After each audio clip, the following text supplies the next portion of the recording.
Welcome back to Project 380. Parts are arriving thick and fast, so on today's video I'm going to be buttoning up the engine.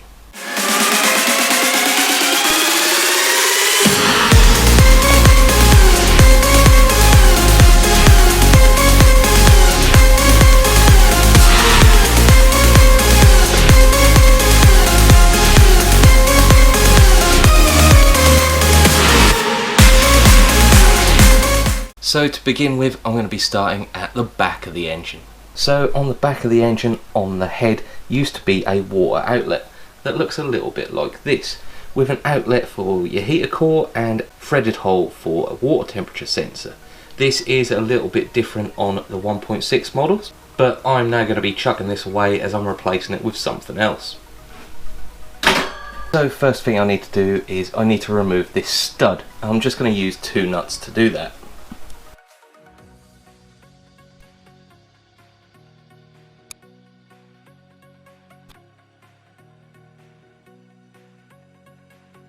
So what is going in place with that is a coolant reroute that I purchased from Skid Nation. I will do a full video of the install of that once the engine's in the car. But the back part of this that goes on the head is easiest to put in now when the engine is out of the car, as it's a bit tricky getting between the engine and the bulkhead once the engine's in. So what goes in its place is a sandwich plate and an end cap. So looking at the sandwich plate, it comes with the barb that goes off to the heater matrix. It comes with a 1/8 MPT bung where you can put an additional water temperature sensor in, and the hole ready for your original water temperature sensor. So if you're not putting in an additional temperature sensor, it's advised to take this bung out and wrap a good amount of PTFE tape on it and put it back in.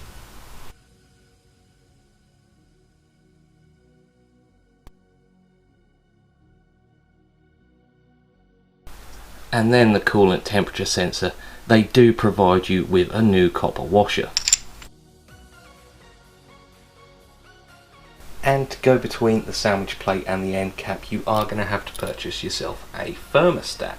I've purchased a Stan 82 degree high flow thermostat. When installing this, it needs to be in the upright position with the flow toggle at the top. Some people have advised me to cut this flow toggle off, as it can produce a little airlock.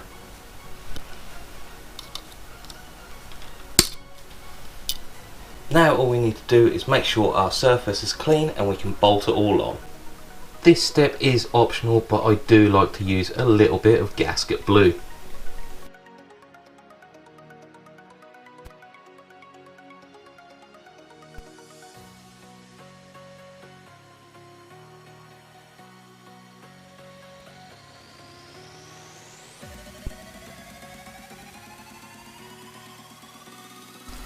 Now with the gaskets in place and the thermostat in, it's time to put it all together.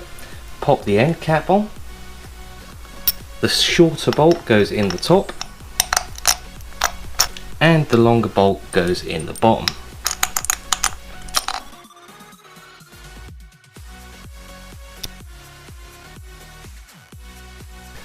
I may have miscalculated the length of my water temperature sensor wire a little bit, so I'm probably going to have to address that at some point.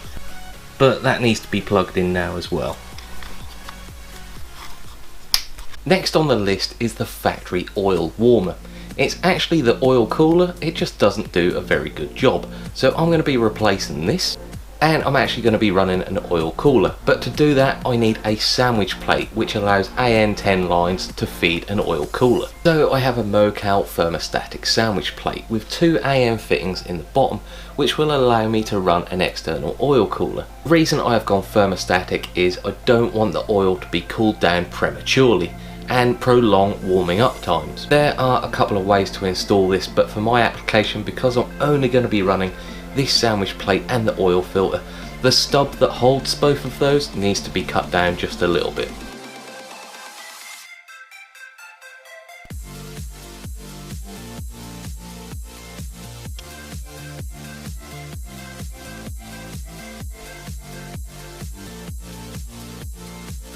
Now that's all clean, it's time to put the sandwich plate on, and that goes on rubber side towards the block. Now the next step is completely optional, but I like to put just a little bit of oil around it.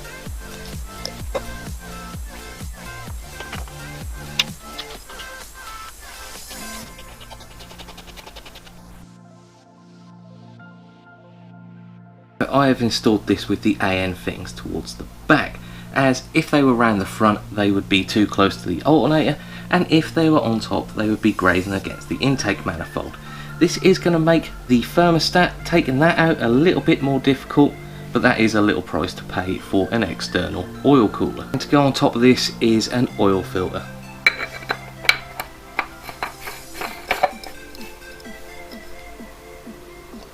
Now this only needs to be hand tight. I've gone for a K&N oil filter for extra street cred. Next up is the alternator, and here's where it gets a little bit tricky. If you are using a motorsports electronics ECU just like I am, you will need the alternator which is self-regulated. These could be found in the earlier Mark 1s, but I've got a Mark 2, so I had a alternator which is regulated through the ECU.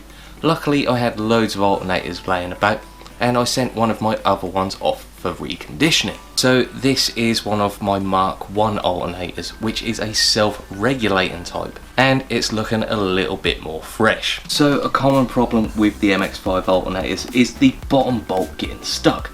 So before I put this all on, I've put a little bit of grease on the bottom bolt. Now I've left the bottom bolt a little bit loose for now to allow me to move the alternator around.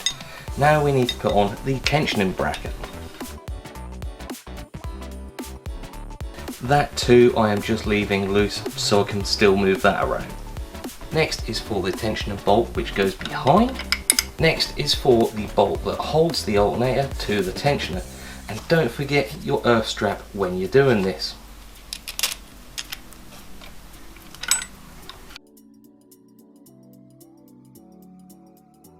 Now to be able to tighten up the alternator, I first need to put on the water pump pulley and then the belt.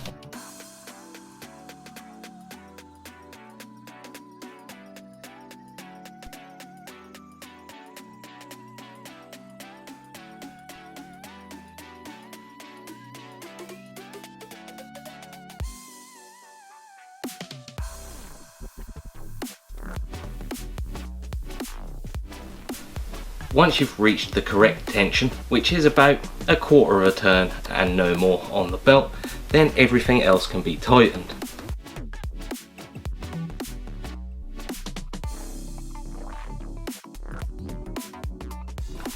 Once you've tightened everything, just recheck the tension again. Now that the alternator is on, I can put the power steering pump on. The power steering pump has to go on after the alternator because the alternator belt goes on before the power steering belt does. And to be able to put the power steering pump on, I need to put the power steering pump bracket on. And I have unseized the sleeve that goes in here, which makes the installation of this a lot easier.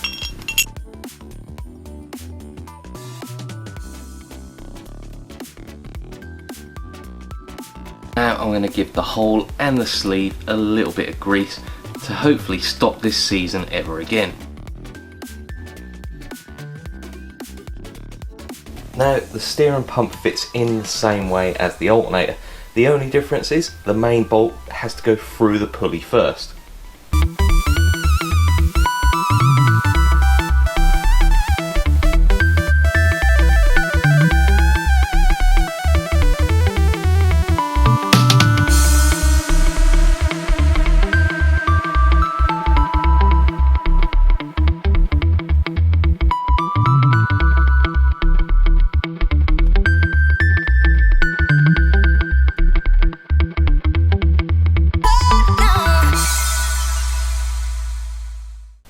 Next is the crank position sensor. I probably should have done this first before the alternator and power steering pump, but I completely forgot. Now this is different from model to model, but on the 1.8 Mark II, it's on the right hand side of the crank. Now all I'm going to do is just slightly nip it, and that's because we have to gap it to the trigger wheel. Now the gap should be 20 thou to 59 thou.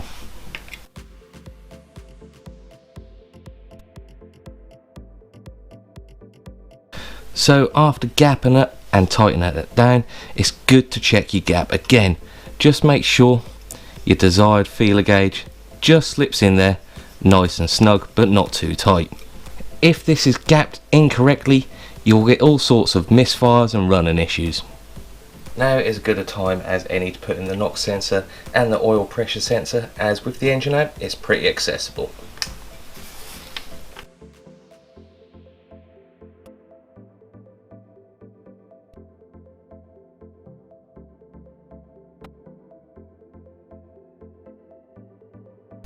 And I've also made a bracket to attach to the block so I can secure the wiring harness so it doesn't chafe and rub through the wires.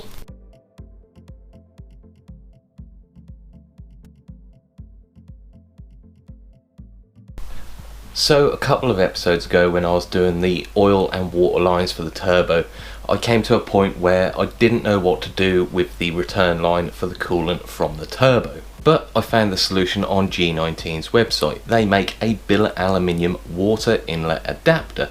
This is really meant for kit cars and exocets, as you don't have the heater line that runs behind the manifold. But that was one of my concerns. I didn't want that line behind the manifold, or else it's just going to heat up excessively, so I would have had to reroute that anyway.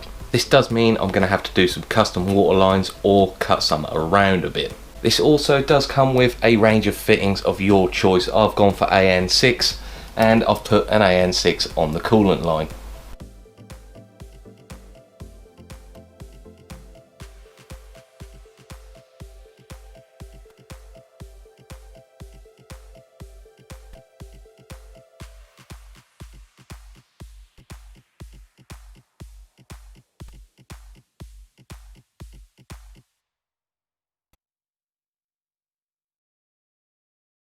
So to finish things off today, I've got the top part of the Skunk 2 intake to go on and the cold side of the turbo to go on. They're both going on now for a couple of reasons. The intake is going on now because there's a couple of bolts that have to be done up from underneath and are going to be a little bit tricky once it's in the car, so I'm going to do that now. And the cold side of the turbo is going on to protect the turbine. Yeah!